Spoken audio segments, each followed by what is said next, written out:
My name is Troy Williams. I'm from Eugene, Oregon. I grew up as a young closeted Mormon boy, but I served my mission in England, and then after that, I was so afraid of this kind of nascent queer thing that was lurking inside of me. I thought the most important thing I can do is go to the land of my people, my Mormon people, and this will all go away. So I moved to Provo and I went to Brigham Young University for one semester only.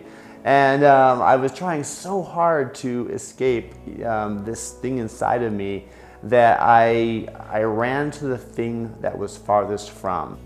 I felt that to be gay, to actually accept this thing inside of me, was to be in opposition to God, was to be in opposition to my family and to my faith community. And these just two things just could not coexist together. And it kind of pushed me to my own emotional, spiritual breaking point. I had this boss named John, and one day he had this Indigo Girls CD, and he threw it at me, and he goes, "These are a couple lesbians. You'll probably like them." And I was driving down University Avenue, right here in Provo. I'm just maybe 2 blocks away. I remember this so vividly.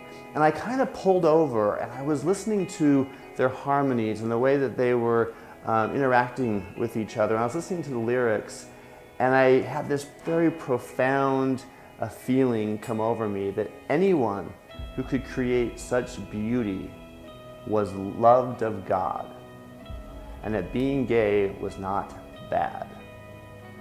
In fact, I began to realize that being gay was actually a gift from God to give to the world.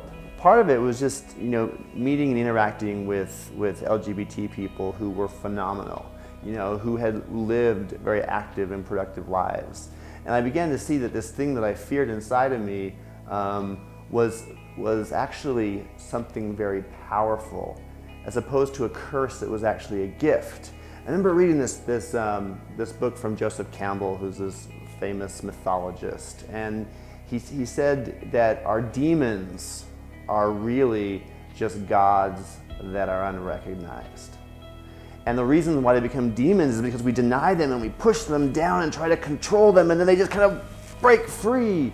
And I realized that this thing inside me that I thought was a curse was actually something that was very powerful inside of me, that was actually a gift that I had to actually give the world. And so I began to rethink what it was to be gay. And instead of being scared of it, I began to embrace it. If we have the courage to actually come out to each other and to reach out to each other and to embrace each other, we're gonna make change happen. And I think that's exactly what's happening with the Encircle House here in Provo. This is just an extension of the work that Mormons Building Bridges has done, that the Mama Dragons have done, that Equality Utah has done with the LDS Church. This is just the next phase of this evolution. Because, I always say, I believe the Heavenly Father is sending gay and transgender babies into Mormon households for a reason. Because He's sure sending a lot of them.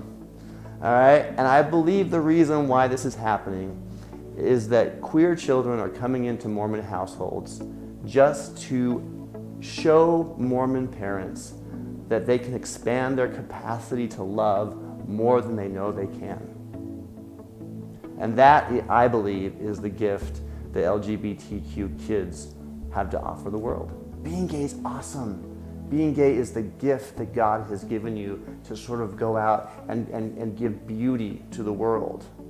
And what I would say to the young person, the young Troy, is simply to allow the beauty of the world to shine through you, and not to be afraid of it.